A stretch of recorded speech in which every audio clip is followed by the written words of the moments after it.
Hello, my name is Ruth Sugar, and I organize technical assistance and training for the Model Systems Knowledge Translation Center, or MSKTC, and I will be your host for this event on how to use video to translate and promote research with a focus on the technical aspects of shooting video. So on behalf of the MSKTC, I welcome you and I thank you for joining us today. The Model Systems Translation Center is operated by American Institutes for Research, or AIR, in collaboration with George Mason University, Brainline, University of Alabama, Innova Health System, and the American Association of People with Disabilities. The MSKTC is funded by the National Institute on Disability, Independent Living, and Rehabilitation Research, Administration for Community Living, within the U.S. Department of Health and Human Services.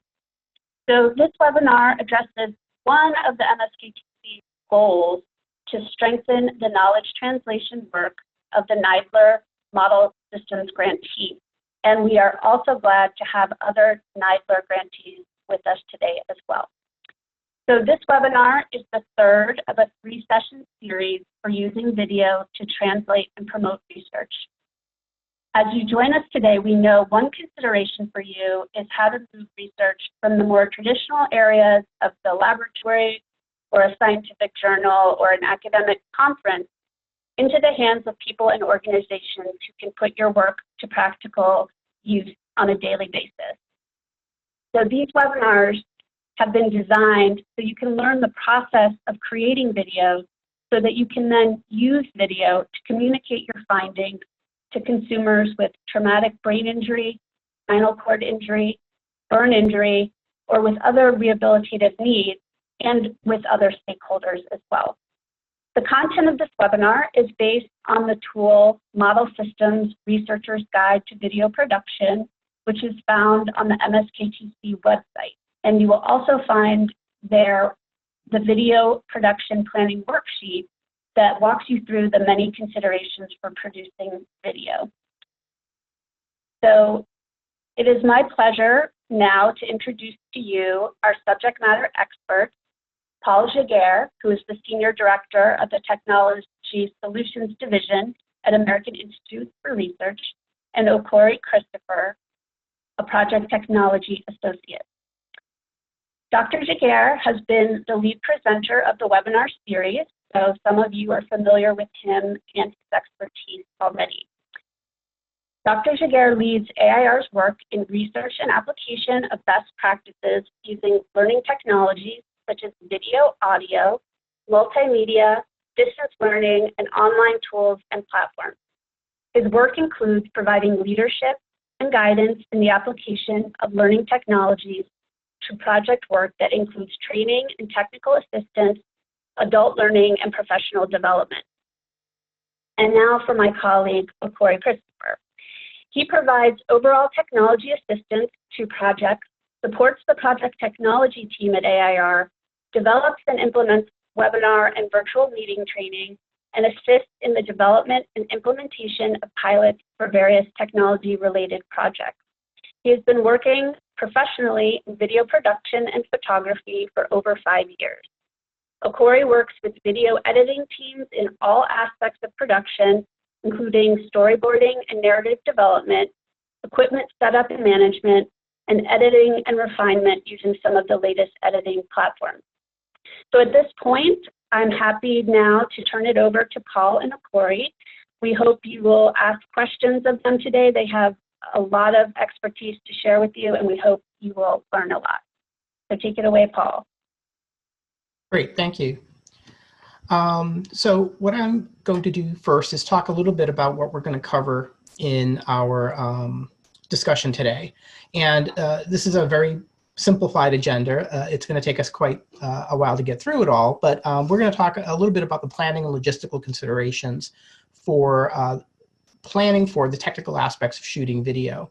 So we're going to talk a little bit about equipment considerations, what you need to know about the different types of equipment that are available, and also what are the post-production considerations that you might have? So that includes not just editing the video after you've shot the video, but also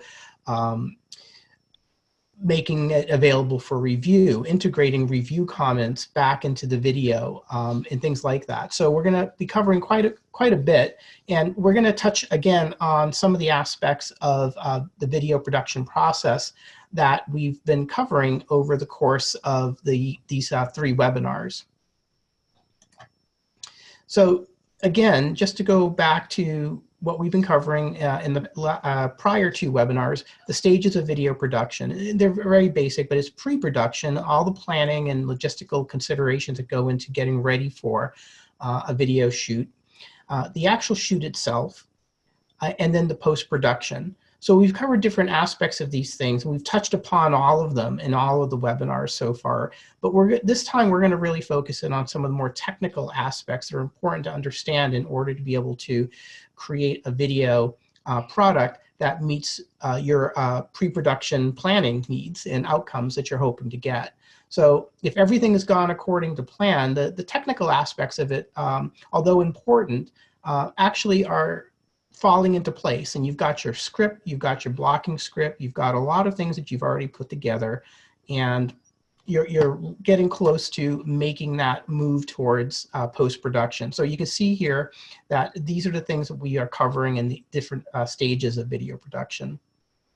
So having moved from pre-production to the shoot, we're now looking at managing communications, logistics, things like that. But now we're talking about, well, what are we going to shoot with? How are we going to organize this? How are we going to put lighting into place? How are we going to deal with audio production issues? And then the post-production, which is going to be not just editing and reviewing, but it's also things that you might not be thinking about right off the top, which is how do you, inserting logos, graphics, text, other types of media, maybe photos, into the post-production process. Again, using your script and your blocking script as a guide as to how to do that. The review process, and you're probably going to go through at least 1, if not 2 or more review cycles with people who need to kind of weigh in and give you some feedback about how the video is looking at different stages of its development. And also project organization. How do you organize all of these files that get generated as a result of the shoot? And what do you do with them? How do you archive them? How do you make them available? How do you make sure that they're accessible later should you need to do some editing to the video itself? So with that, I'd like to open up with a poll. And Shoshana, can you implement that poll for us? All right. Now, I just want to make sure that you all know that if you joined through the web or you joined through the app, the Zoom app itself, you may or may not have access to this poll, but I'm going to read it off, and I'm going to read off the options. So have you ever shot video for your own professional purposes? Check all that apply. So yes, using a pro video camera, like a digital SLR or camcorder. Yes, maybe using a handheld camera, like a smartphone or a point and shoot camera, or using a webcam or a laptop camera. Or maybe you've never shot video for professional purposes, or you've never shot video for personal use either. So if you could take a moment to register your vote, that would be great. 46% of you have shot using a handheld camera, either smartphone or point and shoot. I'm not really surprised by that. I think a lot of people are used to shooting not just photos, but video with their phones now, or they've used a point and shoot camera to shoot video, but most likely it's smartphones. Other people have used professional level equipment, 29%, and 25% of you have used a webcam or a laptop camera to create a video. And then a combined 34% of you have not shot video, either for professional or for personal use.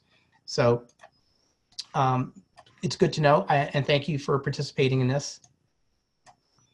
The next poll question we'd like to ask: what were some of the most challenging aspects of shooting the video? And you can check all that apply here, but was it planning the video shoot or logistical issues, lighting, distributing the video, making it available to people, audio quality or video quality, or getting the video into your computer.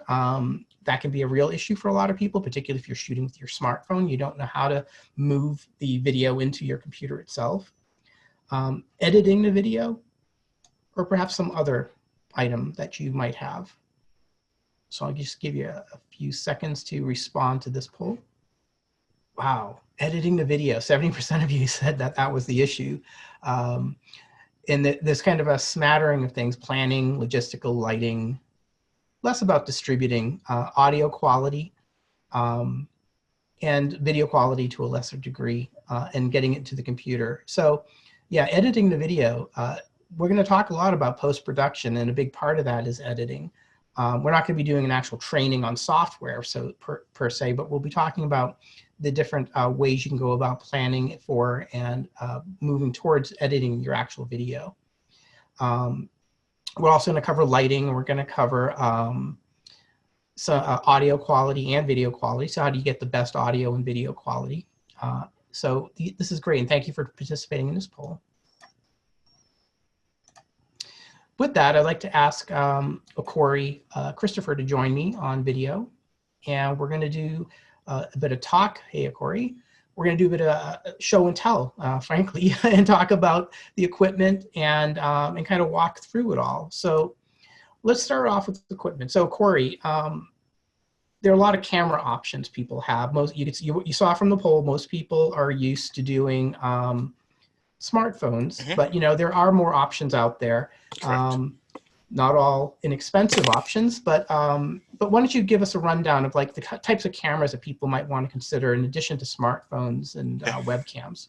So hello everybody. There are a variety of different levels and tiers of DSLRs, there's a digital single lens reflex cameras. They range from entry level to kind of like higher end movie style video camera production value, movie production kind of value. And that shouldn't intimidate you from kind of seeing what's out there. It really comes down to how much you're willing to spend.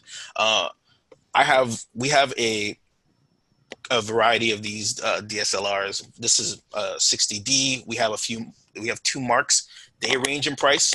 They are entry level D5 or T5 DSLRs that cost actually a lot less than a cell phone would, and it does video. It doesn't do continuous video. The quality does suffer a little bit. You can't go as high end as you would with a mark style camera, or one of those higher end HD 4K cameras, but you can still get the job done. The higher the resolution, yes, the sharper it looks, but for most people 1080, even in some cases 720, the resolutions is adequate and perfectly fine, especially if the format is more for mobile or for, let's say tablets. Not having a 4K or a 2K won't really make a significant difference. It just gives you more resolution to play with. So when you're compressing it, it looks a little bit better. So if you weigh your options and say, okay, well, I want a DSLR because I'm comfortable with that, and the people who are going to be using the equipment are comfortable with that, then you can start looking at the different levels. If you're not going to be shooting more than, let's say, 20 to 30 minutes at a time, then then the entry level, it's my headphones. Then the entry level cameras are pretty good. They'll record high def. You can set the resolution, you can set the shutter speed. That's the option that comes with these cameras, and that's why these are very. I'm just going to put this over here. There, hopefully that helps. This is why these are very sought after. It's because they are adjustable. You can manipulate them to your needs. You can then set the lighting so that way, if you're not in an adequately lit area, you can then set the lighting so that it adjusts. That's the beauty of having a DSLR, is that you can set those different functions so that way, even if you're not in ideal settings, you can still record.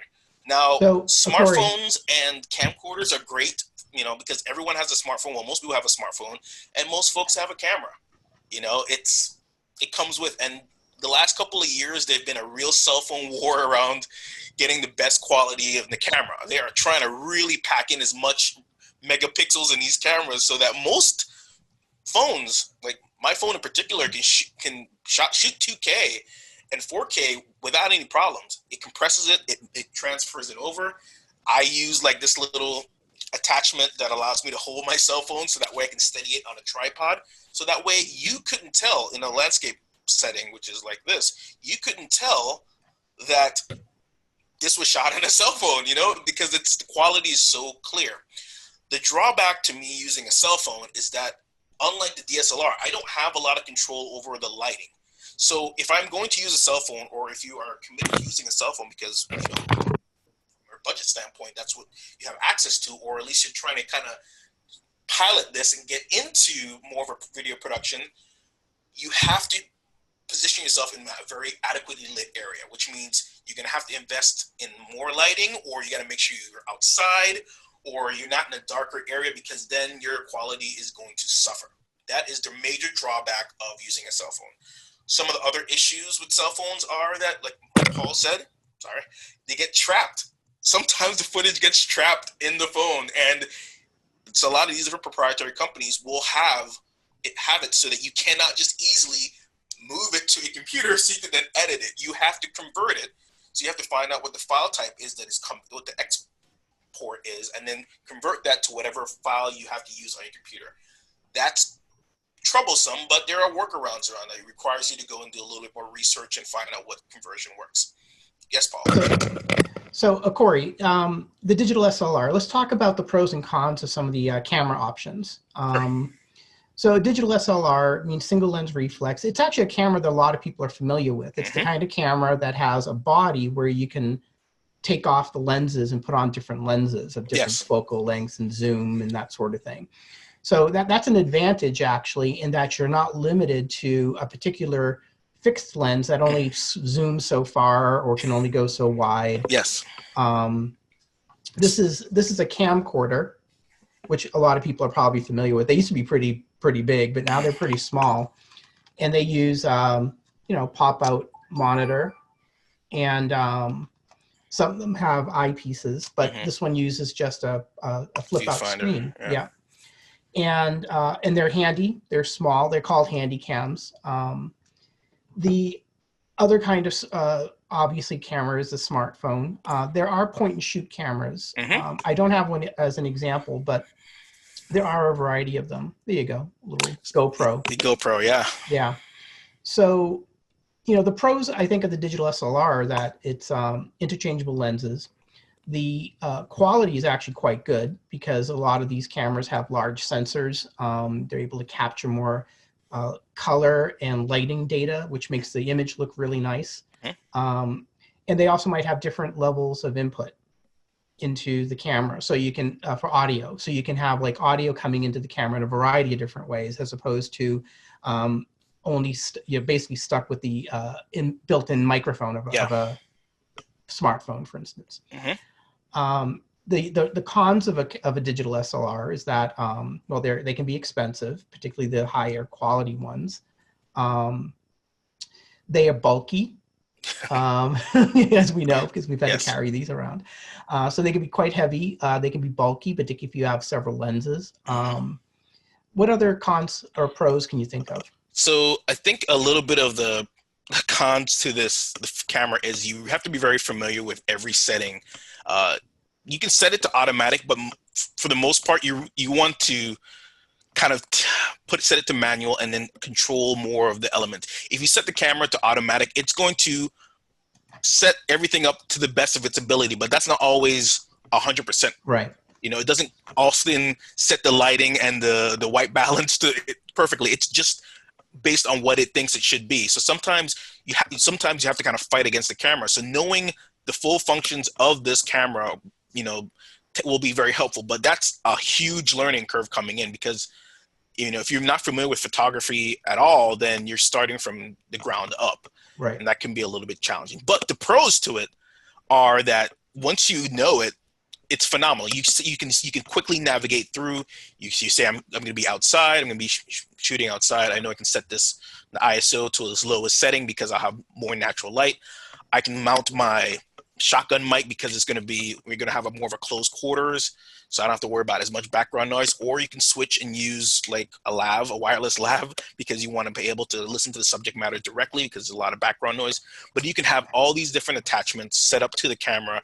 It will process and feed all that information and then create one continuous one continuous set of footage. So yeah, and the pros of the camcorder are that it's actually pretty small. It's fairly good quality, actually, compared to the smartphone, for instance. So we're kind of working our way down a little bit, but it's also usually has a quite a very good optical zoom built in, whereas smartphones don't necessarily have that. And by optical, I mean it's all glass. It's the glass that's making things zoom in, which gives you very high quality images. And it can shoot in multiple formats, multiple definitions. So it's a really nice option, and it's usually way reliable, less expensive than the downside, I think, to the camcorder is that the quality still is not up to the level of like a digital SLR in terms of the sensor size. It's a fixed lens most of the time, so you don't have the option to kind of have a variable zoom. So once you do that digital zoom, it tends to get very grainy, opposed to, let's say I switch from this 50 millimeter up to this larger format lens, which then gives me sharper images without sacrificing quality. And you don't get that on camcorders. That's right. Now, the advantage to the smartphone is that it's with you everywhere you go, obviously, but it doesn't necessarily mean you're going to shoot video everywhere you go, because we're talking about a planned video shoot here. However, smartphone camera quality has come quite a long way over the past several years. And when you don't have access to other camera options, it can be a good solution. And you showed one thing that I thought was nice, which is a tripod mount. So here's another kind of tripod mount where the camera slides in here and you screw it onto a tripod, any kind of tripod that has, compatible screw, and it basically steadies the camera for you. So you basically can operate it like you would a regular camera on a tripod and have it nice and steady. You don't have to worry about it bouncing up and down and that sort of thing. So there are a lot of accessories for smartphones to be able to use them in this manner. Let's move to audio. There are a lot of options for audio, and I have to say, we've been doing this. You and I have been doing this for quite a long time. Sometimes the video quality might not be so great because of where you were and how you had the situation in which you shot it. But if the audio isn't good, then that's pretty much the end of the story. If the audio is good quality, a lot of people are able to move beyond any video issues that might be inherent in your video. So it's really important that you can capture good quality audio, because nothing is more annoying than watching a video and the audio goes up and down, or it sounds like someone's at the bottom of a lake, or it's popping, or it's popping or something. So you showed what is called in the video terms a shotgun microphone. I'm wondering if you could show that again. Sorry for the branding. Yep. So that's a microphone. It's shaped kind of like a protruding shotgun. It actually mounts on top of that one. Actually mounts on top of the hot shoe for the flash on the digital SLR, and then there's a cord that goes into the SLR, the camera. And so instead of using the built-in microphone of the camera body, you're using the shotgun microphone instead. And the nice thing about this microphone, Corey, is it can zoom in, like really. You can narrow it down. Whatever it's pointed to is what you're capturing, as opposed to like a whole room of people talking. There you go. The cons to it is that actually is just the opposite of what it's good for. If you're trying to capture a whole room of people, it may not be able to do that very well, because it's really meant to be a narrow direction of capture for audio off of the camera. It's not good for outdoors. If there's a lot of people, you are going to pick up. I mean, if the subject matter is in front of you, then it may limit what you hear, especially if you have it more directional. But it's still going to pick up a good majority of that background noise, because it's not meant to just Yeah. isolate that one particular. It's a range. So it kind of narrow. Think of it as a cone. It just kind of like hones in on Yep. the subject matter. And we also have this is a little lavalier mic. You've seen these before. It's called the tie clip mic, right? Yeah. So these are available for in a variety of different qualities, but this is one that, you pin on your lapel or whatever, your jacket, and you plug it into the camera or the smartphone, or you plug it into a wireless transmitter, which then transmits to the camera. And Corey, do we have any of those wireless packs? Yeah. All right, let's look at those. So this is a two-pack. This is a transmitter and a receiver. So like that shotgun microphone that Corey was showing, you would take a receiver pack, put a cord on it. You could mount it onto the camera's hot shoe and plug it into the camera. So that's the receiver. The transmitter is a similarly looking pack where you plug the microphone into it. And they basically connect to each other so that if I was using a lapel mic and I'm the interviewee, I would have this on my jacket or shirt, and the pack would be in my pocket or on the floor or in back of me. And as I'm talking, my audio is being wirelessly transmitted to the receiver that's connected to the camera. So that's a really nice pack. They make a wide variety of these now in different price ranges, and we use them all the time. It's really the best way because you don't have to worry about wires and length of wires and things like that.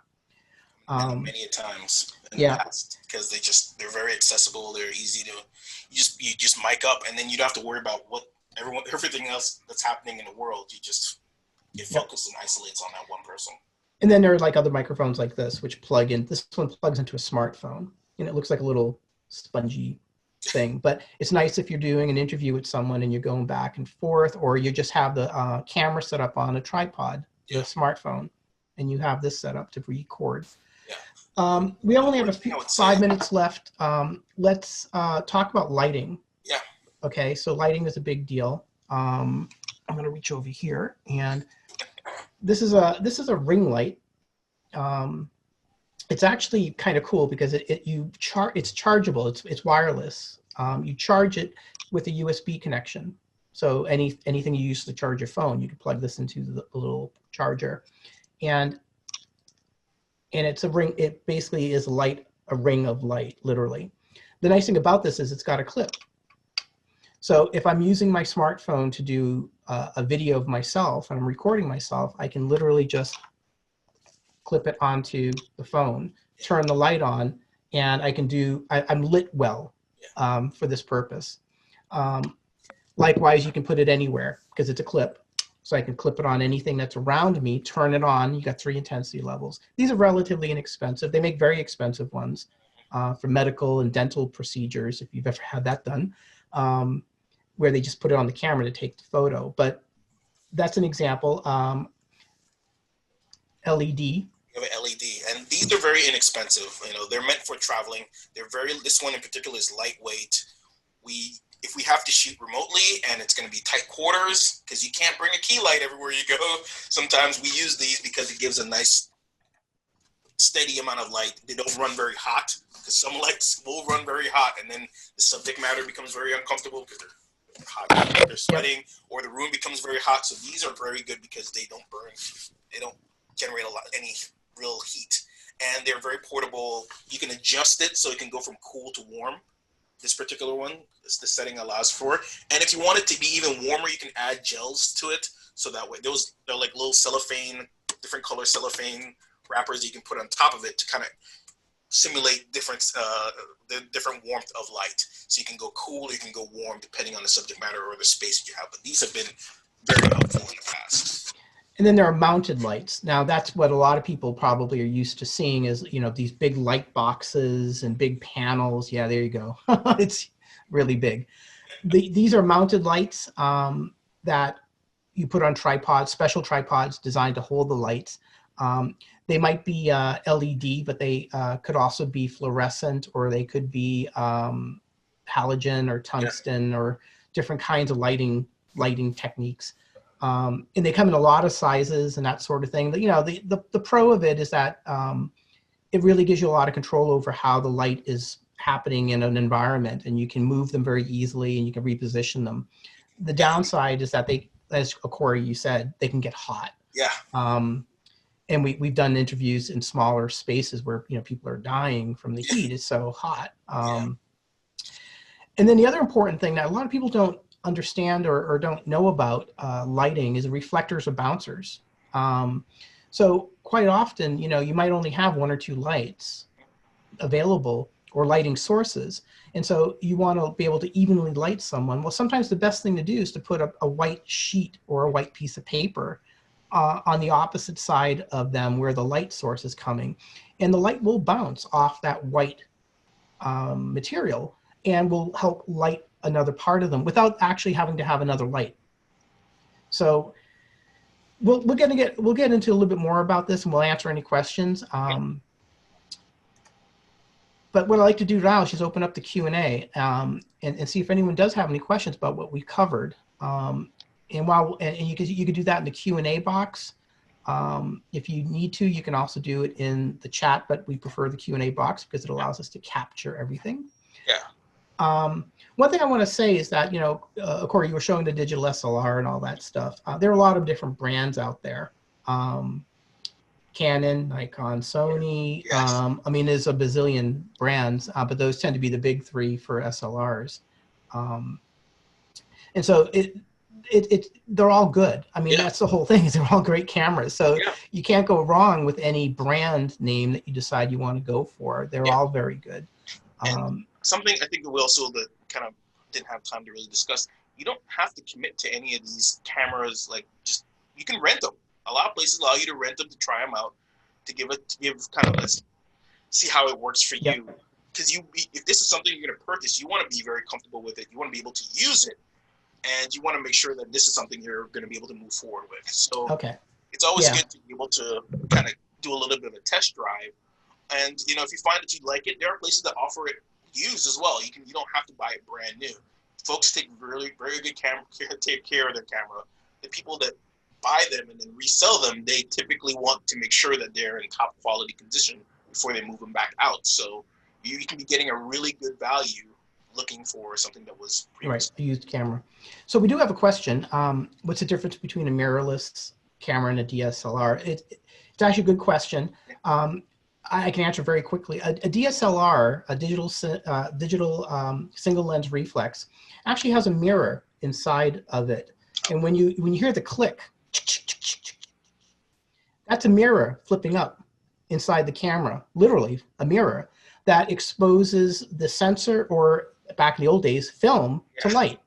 And the speed of the mirror is the speed at which you're allowing the light to go in and hit the sensor. That's a traditional SLR. The mirrorless cameras don't have anything like that. It's a fully exposed sensor, and what it does is it controls how the light, that camera allows you to control how the light and what the intensity of the light is as it hits the sensor.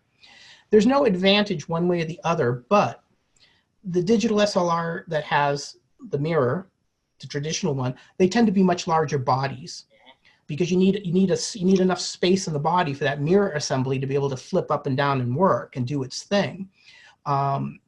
With the mirrorless camera, you don't need all of that. So the camera bodies tend to be much smaller and compact. The other thing about the SLR is that mirror serves two functions. It's not just flipping up and letting light come in to hit the sensor inside the body. It's also, when it's down and you're looking through the viewfinder, you're seeing light reflect off the mirror up and into your eye through the viewfinder. So that's how it really works. Mirrorless cameras, they don't actually do that. The viewfinder is usually an electronic viewfinder that's showing what's hitting the sensor. Basically, you're looking at a little monitor, little tiny monitor inside the camera. You're not looking at the actual image being reflected by the mirror inside the camera like an SLR would show. Again, the advantages and disadvantages mostly around size. But with the digital SLR, it allows you, because the body's bigger, it allows you to have a larger sensor in the camera. You also don't have that many options when it comes to buying lenses. You have to buy the manufacturer's lens. You don't have some of with the bigger DSLRs, there are a lot of different manufacturers who just make lenses. You don't have to stick with the model that you buy. Some will adapt. Some folks have developed lenses that can adapt to your camera, so you don't have to buy L series Canon lenses for a Canon camera. I can buy a Sigma brand or a Tamron, which is like an off brand, but it still works, and they produce very good quality lenses. It's just they're not as pricey as the higher quality stuff. But with the mirrorless ones, you tend to have to buy what the manufacturer is selling. Yeah, and just to add to that, most of the mirrorless cameras, which are called sometimes 4/3 cameras, the lenses are interchangeable.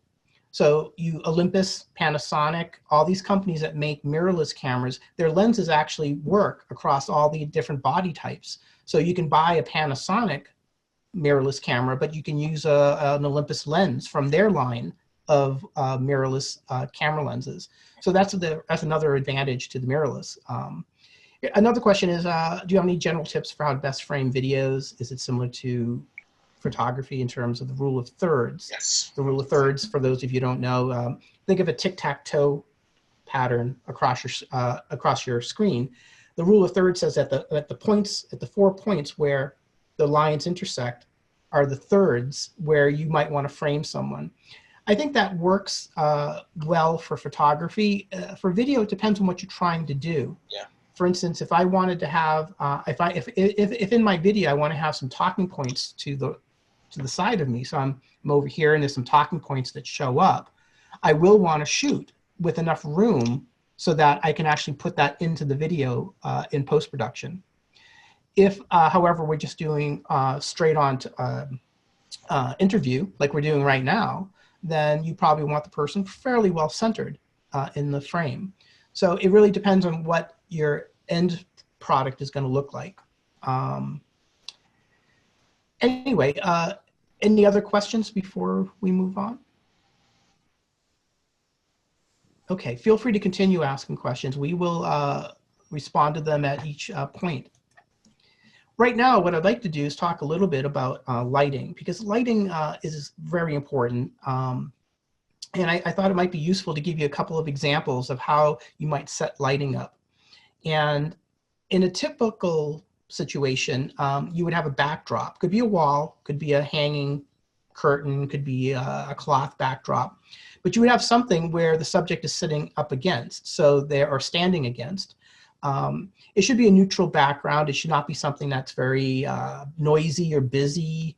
You know, you want to make it so that you're able to pull the subject away from the background and then not just simply blurred into the background because there's too many things in the back of them.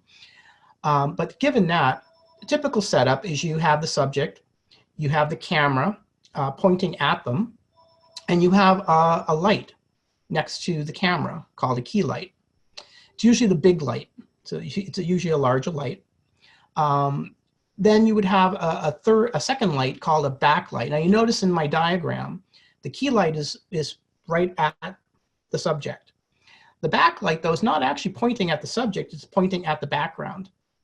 And what that does is it actually will light the background up in such a way so that there's no shadow being cast by the subject onto the background. You don't see the halo effect happen, right? So the backlight is really meant to like illuminate everything in back of them. And then there's a third light you can have called a fill light. Now the fill light basically makes sure that we don't get into that, they call it a Rembrandt effect, which is half the face is light and half the face is dark. I have a little bit going on because I don't have another light off to my left here. But if I was doing this as an actual video shoot, I might have another light off here to fill in my other side so that these two lights would balance each other out. This is a very typical setup.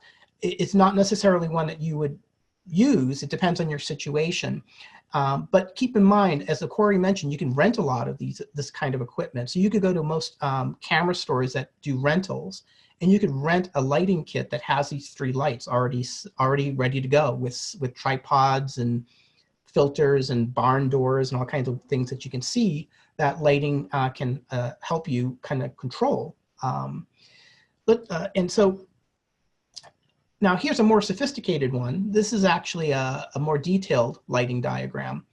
And you can see here that we're not dealing with one camera anymore. We're dealing with 3 cameras. Okay, so we're getting pretty fancy. And we've added an extra light to our situation called a hair light. And what a hair light usually is a light that's very high up in back of the subject, which is pointing down literally at their head. And what it does is it provides a way of kind of creating an illumination effect that is completely full enough for 3 cameras at different focal points, focal lengths to be able to record. So in this kind of situation, I don't just have 3 cameras for the fun of it. I have camera number 1 I have at maybe 50 millimeter focal length, kind of a standard distance from a subject. The other one I might have at 80. So that second camera is actually zoomed much closer to the person. And then the other camera it might be at 50, but it's at a different angle. Now, if you've seen like really nice video that's edited, you know, very smooth and professional, you might notice that you see the person close. You might see them at a side angle while they're talking. And then it cuts right away to an angle where they're closer. And when you're doing video like this, you're actually recording all 3 cameras at the same time. They're all synchronized time-wise. You know, that's why people do that. You know, you've seen that at the beginning, you know, take 1, right? Well, what they're doing is that's a synchronization signal for all the cameras that are filming at that moment to be synchronized to that slap on the clapboard. That's what it actually is, and it's really something that Corey and I, when we film, we do that too. We just do our hands, you know, and it gives a signal to all 3 cameras that that's where we begin the recording. We zero out the time index at that moment in time for all 3 cameras. Why? Well, when we get into editing, you're going to see that we can take all 3 footages from all 3 cameras, have them all loaded at the same time on the screen, and we can then decide which footage at which moment in time do we want to have while our interviewee is talking. So this is a very sophisticated setup, but it's not outside the realm of what you might want to think about when you're planning your video. And for those of you who are saying, I'm not going to do this, I'm not going to shoot this on my own, well, at least you know that you can approach a video production expert, a producer, and know, listen, I want a 3 camera setup, I want to have multiple angles, and I want them to be lit in multiple ways so they're really showing very nicely. So these are just a couple of examples. This is a photo of one that just gives you a good example of what I just showed. So this actually is a 2 camera setup. It's hard to see because they're a little bit blurred out, but there's a camera in the foreground. It has 2 little monitors on it. There's a camera just to the right of it, which also has 2 little monitors on it. And these are monitors that can attach to digital SLR cameras. And one camera is zoomed in and one camera is pulled back more, okay?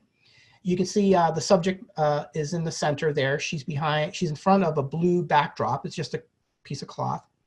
There's a fill light, there's a key light, and there's a hair light. The hair light is the light in the upper right corner there. And you can also see that there's an oval reflector to the interviewee's left side, our right. And that's basically bouncing the light from that big light that's off to the left onto her so that she's evenly lit. You can see that her hair, if you look at her hair, you can see that her hair and her head are lit up quite nicely. It's a very nice flattering effect. And that's what the hair light is actually doing in the background there. It's giving that nice glow to her. In the foreground, obviously, is the interviewer who's conducting the interview, but he's not on camera because even though he's sitting in front of one of the cameras, it's zoomed in so much, it's literally shooting past him. It's recording past him. So he's not actually in the frame of the camera. She is. And for those of you who were at the second webinar, it's John Barkin, who we do a lot of work with, doing the interview here. So this is just an actual real world example. This was just shot in a conference room, but we set it all up and voila, it's a studio. I want to just spend a little bit of time talking about presentation, appearance. we have a guide, and Ruth will mention it and tell you how to find it towards the end of the presentation. But we have a video guide, if you haven't already looked at it, that also talks about hair and makeup and things like that. Now you might think, well, yeah, I don't want to deal with that stuff, but it is important that if you're going to be shooting multiple people for a period of time, you may want to have someone or hire someone who's a hairstylist and a makeup stylist. Who can continuously make sure that a person's hair is pulled back properly, its hairs aren't falling out over the course of the shoot, things like that. Because usually what winds up happening is you shoot things in multiple segments, and it might take a while to do that.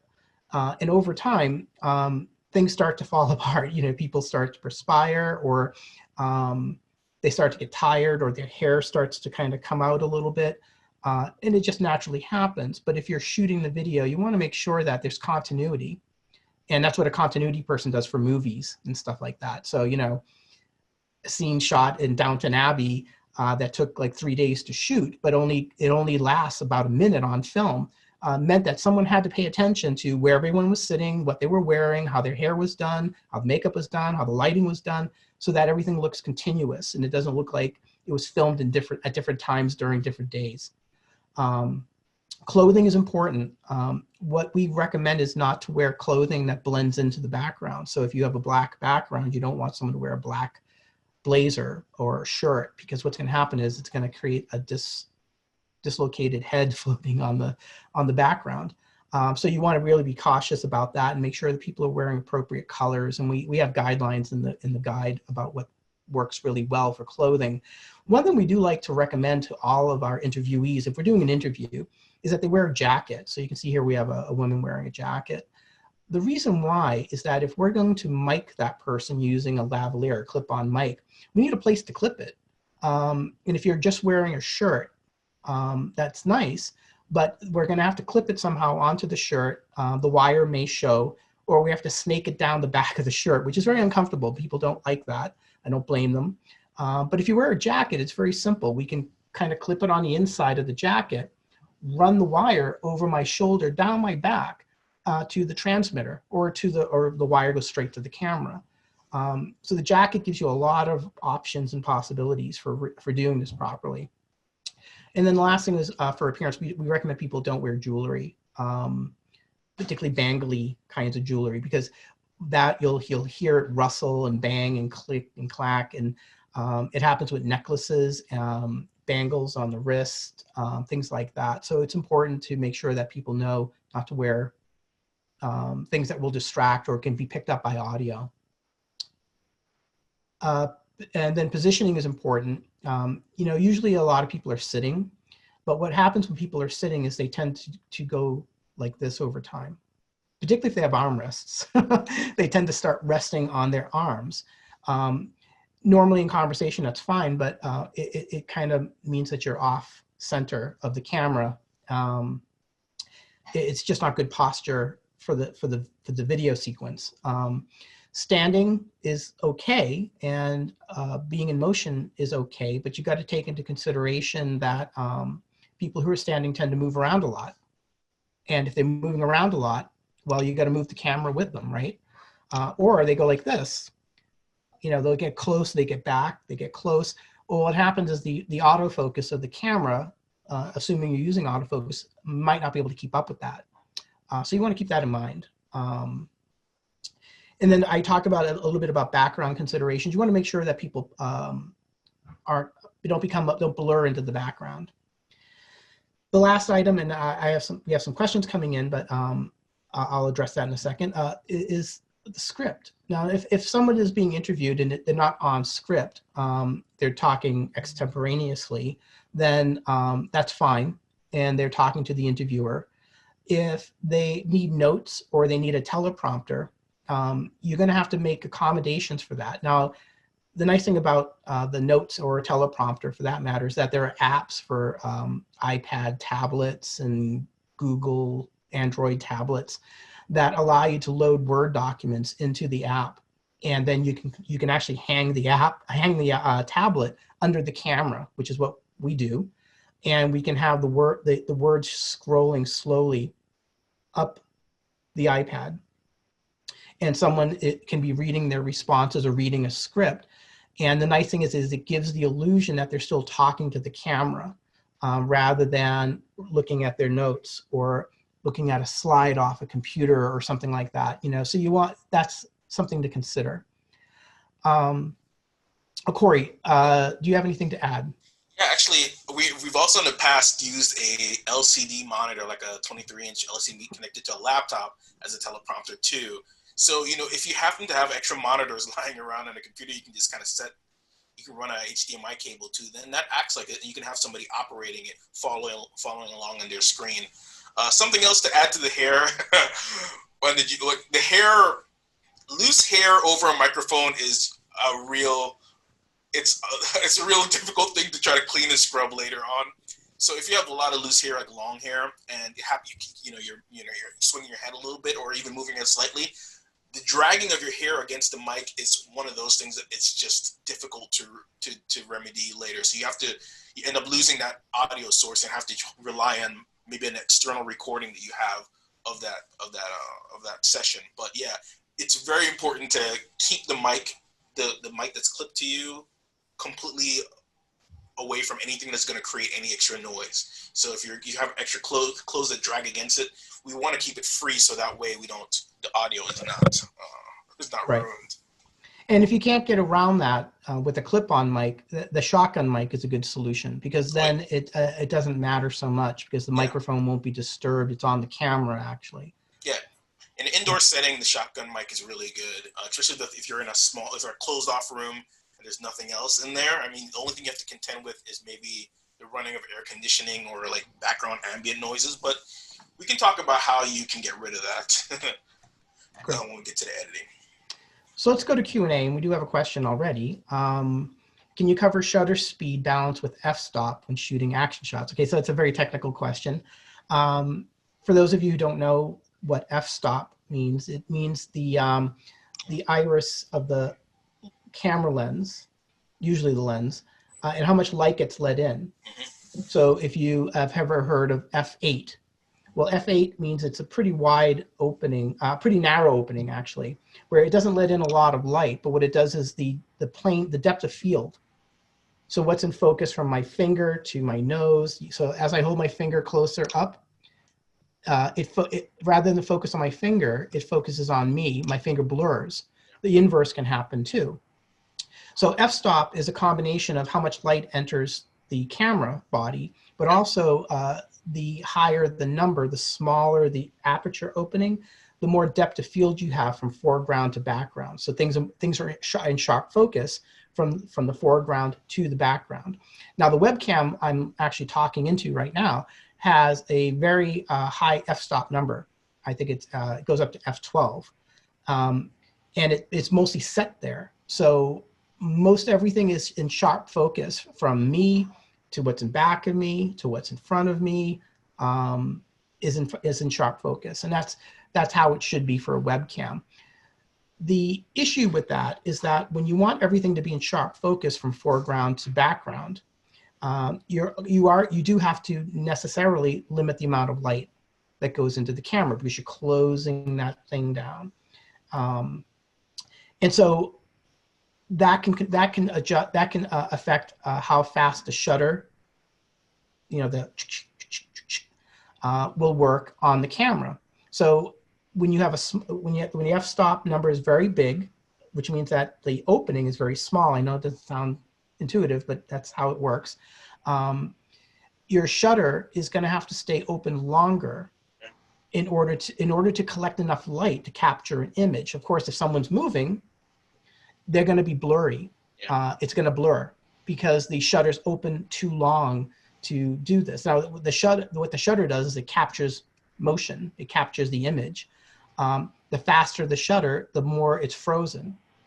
So sports photographers who shoot a football game will use very fast shutter speeds because they want to freeze the image and not have the player that they're photographing blurred. Yeah. So it's a balancing act. You have to experiment a little bit to make sure that if you're shooting someone in motion, as a part of your video that you have an f-stop that is small enough. In other words, the f-stop number is high enough to capture the image in the way you want, but also still allowing for enough light to come in. How do you fix that? More light. Yeah, that's exactly the answer. You just blow up as much light as you can. You brighten the environment as much as you possibly can so that the shutter doesn't have to stay open too long. There's so much light, it's just going to go really fast and do its thing. So that's one way to balance that ratio, is to just add more lighting, brighter lights, more lights, or shoot outside. Yeah, if you're already going, if that's something that you're gonna be trying to shoot, invest in a really good lens and a really good camera body just for that purpose alone. I mean, that could be a secondary camera that you don't use for anything beyond that, but to have that, because that's a very specialized thing that you're trying to capture. And a lot of cameras, just a regular base level, even cell phones, will have a hard time with that. So, if that's the direction, I would say you want to have as high shutter speed as possible, and like Paul said, the highest f-stop you could possibly get, and that usually comes at a cost. But if it's quality-wise, that's the only way you're gonna be able to do it properly.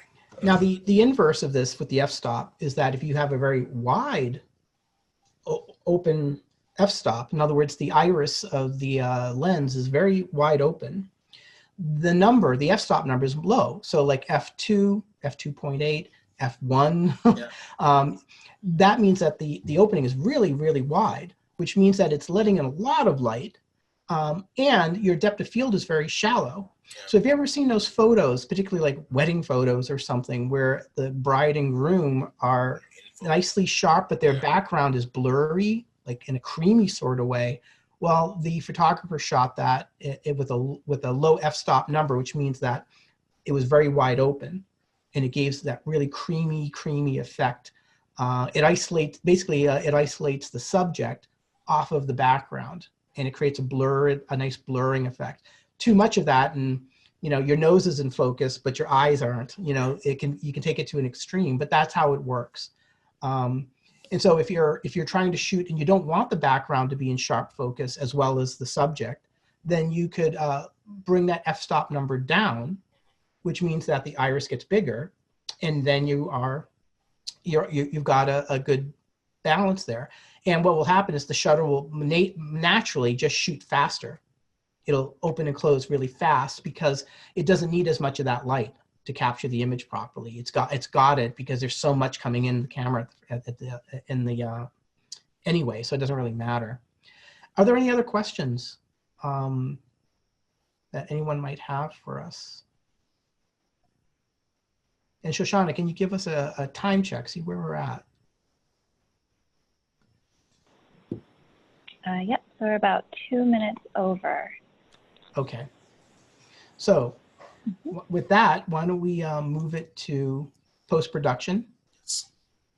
So this is the part that everybody's apparently from the poll seem to have the biggest challenge with. And I understand, because it is very difficult to then take what you've created or what you've captured and try to cut it and produce it in the way that you've envisioned it based on the blocking script.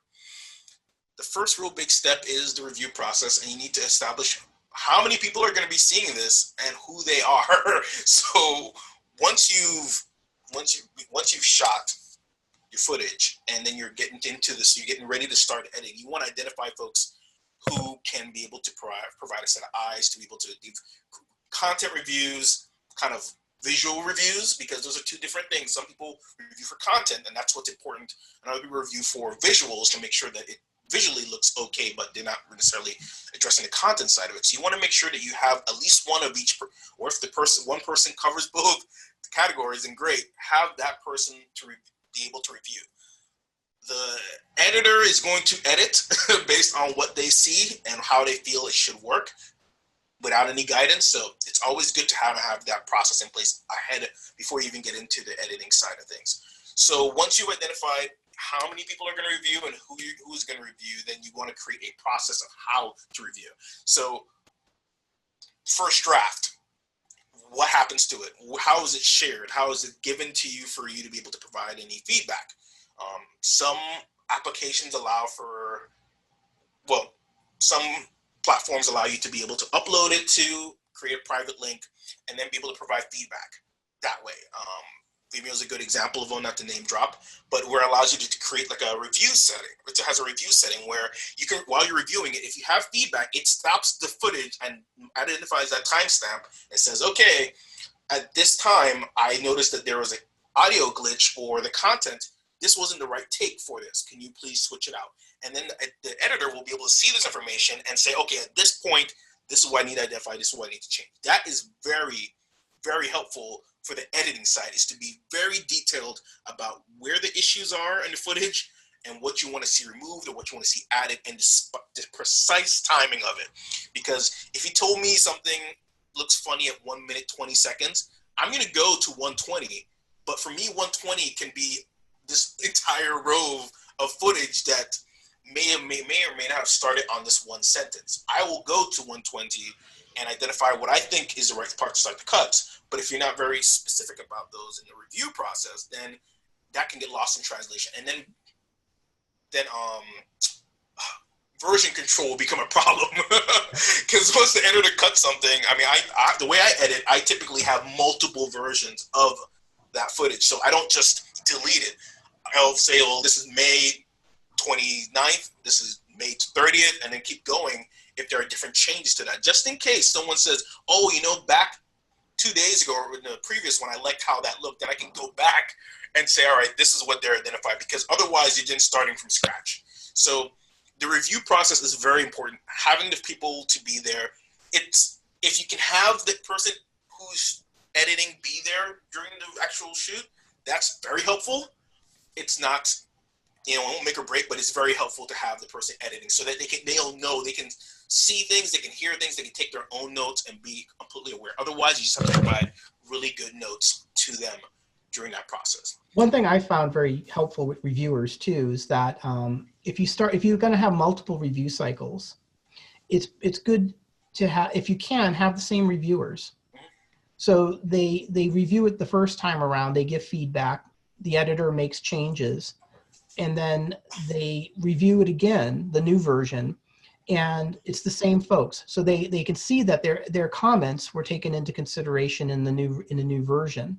Now, if that's not possible, if you have to work with a different group of people, I find it's helpful for the group 2 reviewers to be able to see the comments made by the group 1 reviewers, because sometimes a reviewer will make a comment and say, I think this should be edited this way, and everyone's like, in group 1's like, yeah, you're right, that's a great thing, we should do that.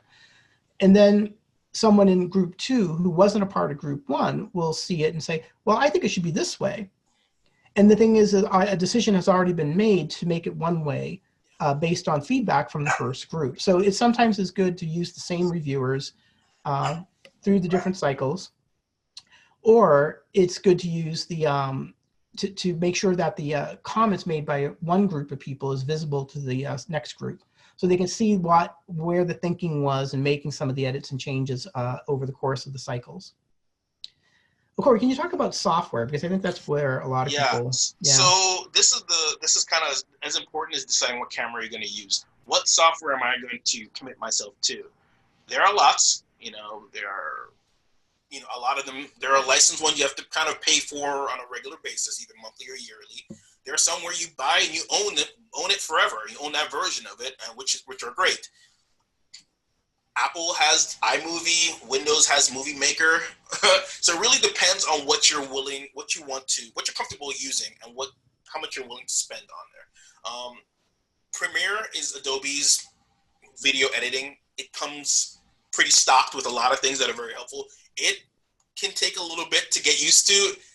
It's a sharp learning curve, but there are a lot of tutorials. I will say the one thing about these different softwares, if there are a number of tutorials that will help either on YouTube or with the actual manufacturers or the developers of the platforms that help guide you, so that way you understand the process. But it ranges from just simple. If you're just going to do, let's say, integrate a PowerPoint and have visuals, then Windows Movie Maker works for that. It's really just you drag the footage to where you want it, and then you just put the PowerPoint or images in front. It's just really cookie cutter. It's bam, bam. That's it. There's no real transitions. You can do like star wipes. It's very old school. You can add a little transition in between, but you cannot fine tune and cut precisely. So that's kind of the limit with those, And if that's all you need, then some Windows computers come stock with that. Camtasia is a very good one. That's not super difficult to learn, and it has some functions that are beyond what Windows Movie Maker and even iMovie would have. It allows you to do a little bit more precise cutting. It holds your hand a little bit on the process, so that way you can see the changes that you're making and allow you to undo it a lot easier. It just really depends on what you're comfortable with. I mean, and your budget. Final Cut is very scary to some people, but it's what a lot of the different studios use, and Premiere can be very scary to some people, but I love Premiere. It's one of the applications I use. I use Camtasia too sometimes. If I'm trying to do something quickly or if there's not a lot of detail involved, I use Camtasia just to be able to cut. So it really comes down to what you're comfortable using. There's no good answer. Sony Vegas, that one you own forever, and they update it. I'm sure there are free ones out there. I would be very cautious about going to the free ones. You want to just find one, do the research, see how well it integrates with your systems, because import and kind of your what you import in and then what you kind of produce and what the video format is going to be very critical. So some of them have specific formats that it's going to produce it in. So you want to make sure that when you're looking at the software, everything is to your liking as far as the way it feels, the way it functions, and then what it produces, what it shares. So if you just want things to go straight to YouTube, some of them have integration where, yes, I'll just hit this button and it just uploads it to a channel and that's it, it's done. And so if that's what you're looking for, I would just do a little bit of research and to find out what works for you. Yeah, I would recommend that people, if you're looking at a particular software package, Adobe Premiere is one, TechSmith, Camtasia is the other. They're different, and they come at different price points. Yeah. I would download the demo copy and really just play with it and figure, have some video that you shot or have a test video and really just experiment and see, do I feel comfortable using this? Do I think I'm going to be able to use it? Yeah. Corey, you mentioned the tutorials. I mean, a lot of the manufacturers of these software products have very good tutorials, online for free that walk you through the process of every stage of development of your video. And you want to take advantage of that, particularly when you have a demo download. It's free to download and you can try it out and kick the tires. Part of that is going through the tutorials and making sure that you feel like I can do this. And if you can't, if it's too complex, then you haven't lost anything other than some time evaluating it, and you can move on to something else that might be easier to use. Yeah. It sometimes comes down to price. It sometimes comes down to the time investment you want to make in the software. Yeah.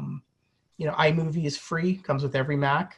Yeah. But if you don't have a Mac, you have to look at some other alternative for a Windows platform. So it all depends. What about distribution, Corey? Well, before we get to distribution, one thing I would say is one of the things that I kind of skipped over, because it really, there's a lot more to it than just what we can explain, but organization of your files are going to be important. You want the naming convention for your footage to be basically the same, especially if you have more than one camera. You want it to be camera 2, folder, all the same name, camera 1, folder, all the same name, because when you pull that footage into your editing software, it's going to look messy unless you know exactly what footage this is, because you're not going to get one long continuous recording. It's going to break it up. These DSLRs will break it up into smaller segments. I mean, they let you know. So you may get maybe 30 minutes before it breaks it up and then creates a separate folder, and you won't notice anything on the camera. It'll look continuous to you, but on the file, it'll be broken up into. So you want to make sure that you name these, and then if the version that you edit is not the version that you captured. You create a duplicate and you edit that. So that way, if something goes wrong, you can go back and start from beginning and say, all right, I have all my live footage. If you edit the raw footage and you have no backup, then that's it. It doesn't exist anymore. So unless you have a backup. So I just wanted to make sure I say that before we get to the distribution. Well, and the memory cards for the cameras are very inexpensive.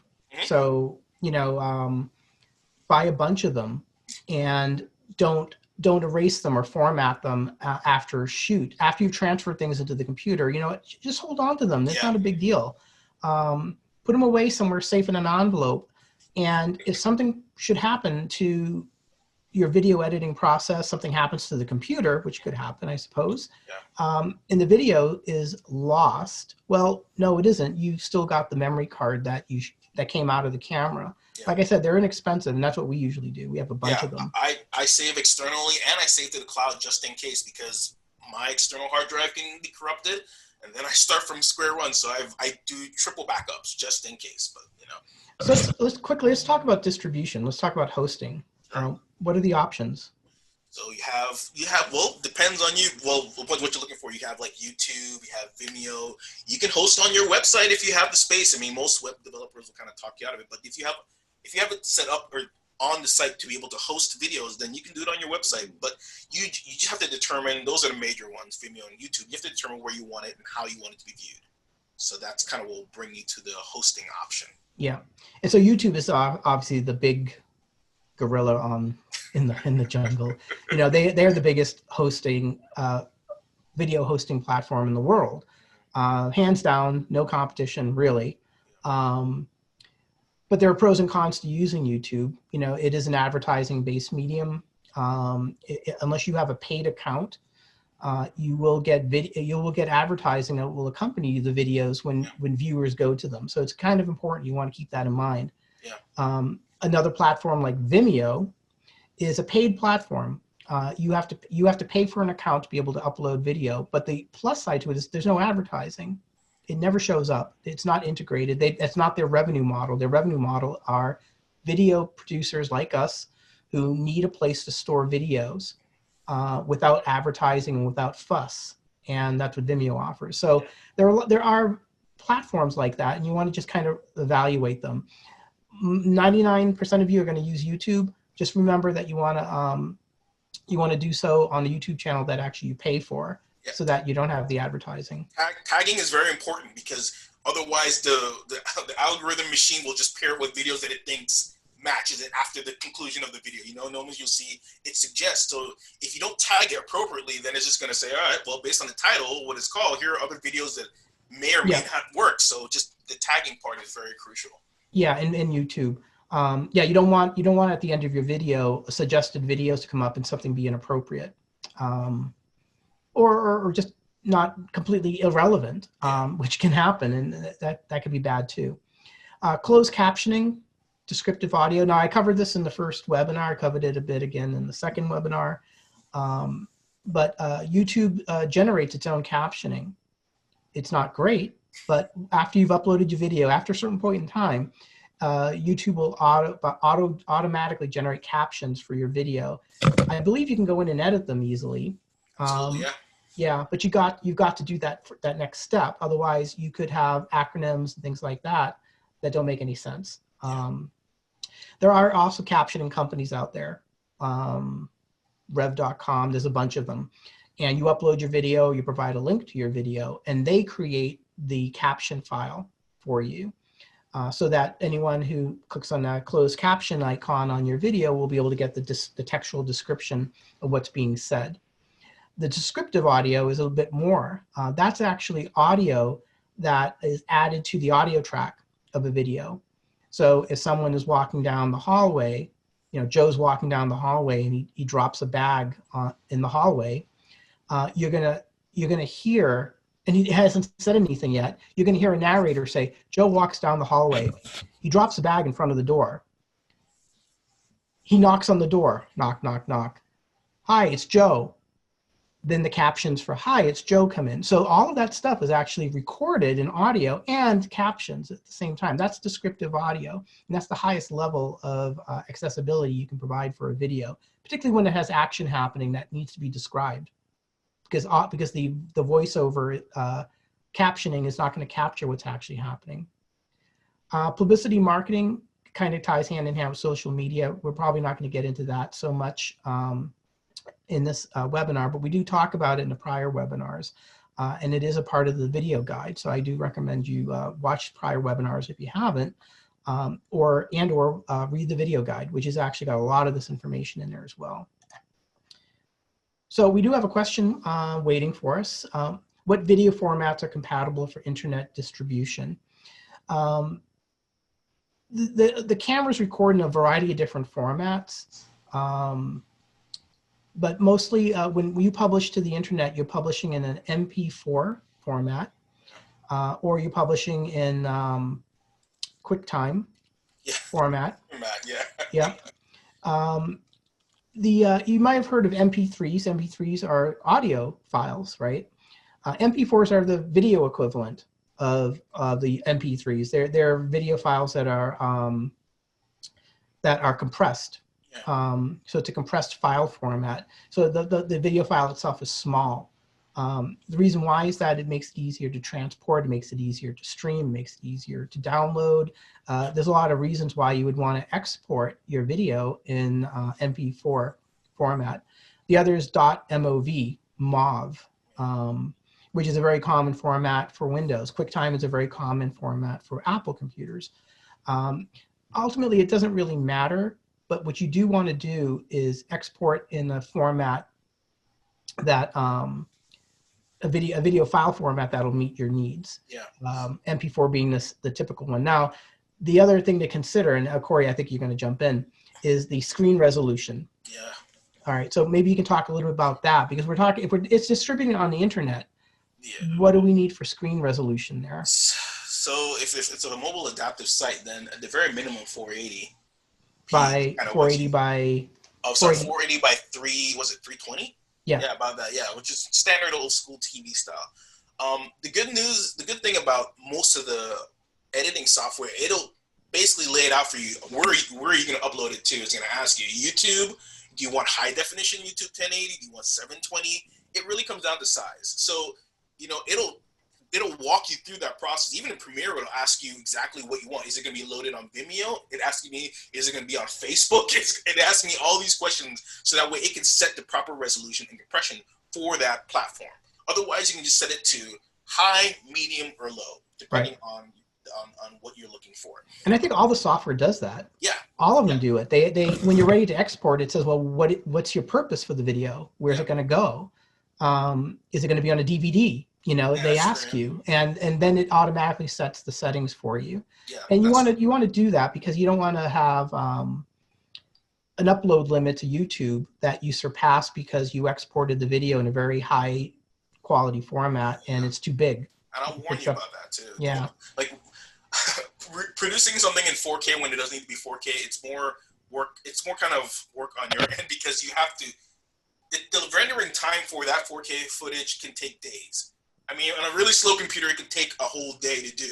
So if you need to get it uploaded rather quickly or within at least a 5-hour window, then you might want to consider doing 1080 or 720 based on where it's going. Because again, a lot of people won't be able to see the difference, especially if it's going to be viewed on a tablet or a phone. They're already compressed they all say they're high definition 1080, but they always default to 480 or 1080 or to 720. Yeah. And you can never tell. Sometimes you can't even tell the difference. So it really depends on where it's going. Yeah, and I think 1080, the 1080 high definition is probably the largest you would want to ever export your video anyway. Yeah. Because the file is going to be very, very large. Now, the difference between the resolutions has to do with how it shows up on different screen sizes. Big screens, you want a high resolution. Cameras, smartphones, tablets, well, those aren't very large screens. So you don't need to have very, very high resolution imagery. Yeah. A lot of people always ask me, well, should I be shooting in 4K? My camera allows me to shoot in 4K. 4K is a very, very high definition format for video. Yep. And it's completely unnecessary for 99% of the uses. 4K is used by cinematographers shooting movies, where they're going to be displayed on the big screen, right? Yeah. Yeah. Format monitor screens. Yeah, large, very big formats, and so that's why they shoot in that format when it's available to them. But honestly, it's going to create files that are going to be so big and so unwieldy, and take up so much of your computer's hard drive space. You probably don't really need it, so it's overkill. Definitely a walk away from that. You don't want to deal with that. I have a 4K. I have the ability to shoot 4K as well. I just go 1080. It just because the storage is just too much for me personally on my phone. I usually just go standard or high definition. Are there any other questions, last minute questions that anyone wants to ask us? It can be across the board in terms of anything we talked about. So now's your time. And like there are some, like if you happen to have a GoPro, I'll just kind of go over a few things. If you happen to have a GoPro, there are the applications, the video editing software. There are functions that will remove that kind of curved view, that fisheye view that comes with these GoPros. So if you happen to find yourself, I only have a GoPro, or I've used this and it's a really good GoPro, but I have that kind of fisheye perspective, there are software that will remove that and make it seem like it's shot in regular landscape or whatever form, or whatever format is. And so anyway, the last thing I want to cover, and Corey, you alluded to this, but in editing software, the nice thing about editing software is that it can fix a lot of things. So let's start with audio. Sometimes you might hear a background, kind of a constant background hiss, maybe a fan or an air conditioning system. The nice thing about editing software is that you can isolate that sound, and then you can selectively remove it from the audio. Now, there are some limits to that, but in general, you can clean your audio up quite a bit. It always helps though if you get good audio from the beginning. Yeah. So you want to listen really carefully to a test recording in the environment you're going to shoot the video, so you know what you're going to be dealing with when you get to the editing. Likewise with video, sometimes you have to. I would say all the time, you have to color correct your video after you've done all of your editing, because the color light operates at very different temperatures. There's usually mixed lighting in most environments that you shoot in, from artificial tungsten or incandescent or LED to daylight. All of them have different temperatures, warm yellowish to bluish, coldish colors. And your camera does the best it can with its white balance. That's what that setting does. But it can't always be perfect. And so when you don't have to be perfect. When you get to the editing software, you can actually then do what's called color grading, and you can control the white balance for the entire video or parts of the video, and really clean it up and make it look the way it should look, which is naturally lit. You might like it a little bit warmer than actually the lighting source was, and you can warm it. White balance is a wonderful thing, and even if you shoot still photography, you can do a lot with white balance after the fact, which is really quite nice, because you don't always have control over the light that's available when you're shooting your video. Do you have a last minute thing, Corey? Yeah, one thing I was going to say is, going back to the applying and removing kind of background noises, when you're editing your footage, I recommend, before you make any major cuts, if there are some light corrections that you're going to need to make, do it for all of the scenes that applies for. If you start cutting it up and do it later, you're going to have to do it for each individual cut. It's not going to just apply to all. You can you can set up a preset so you can just quickly drag and apply, but I find that it's easier. Anything that's going to be universal for the entire footage, and that includes audio, like scrubbing the audio for fans and air conditioning, you want to just remove those. Do it in the beginning while the footage is it's intact. So just as you're dragging it into your editor so that you have it framed up and everything's key to where you want it, just start removing it, and then once all those are applied, then you can start cutting it, because then you won't have to go back and do that later. Great. Well, thank you so much, Corey. I think this was great. Thank you, everyone, for tuning in. I'm going to turn it over now to Ruth to close out this webinar. Again, thank you. I thought this was really wonderful, and it was great to talk with you, Corey, at a distance. We usually are, when we work together, we're in person, but we're working from home. So anyway, Ruth, take it away, please. We may be having some issues with audio, so what I can do is I can punt here, and just finish this off. For more information about the MSKTC Translation Toolkit, you can always go to msktc.org.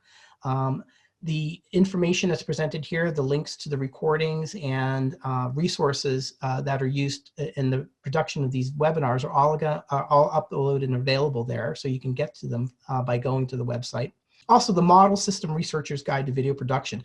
That's the guide that we've been referencing both today and also for the last 2 webinars. And you can find it also at the msktc.org website.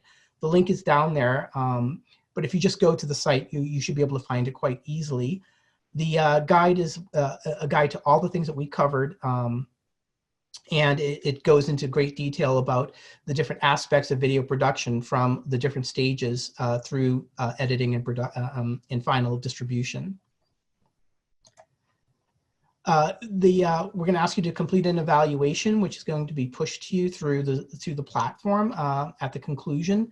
Please do take some time to fill out the evaluation. We do use the information in order to inform how we approach webinars in the future and topics that we want to present to you. And with that, I'd like to just say thank you again to Akori for you participating, and thank you to everyone behind the scenes for helping us put this webinar on, and to Ruth, although you weren't able to join us, thank you so much for organizing this, and this series has been great, and I've been very privileged and have enjoyed working on it. So thank you, everyone.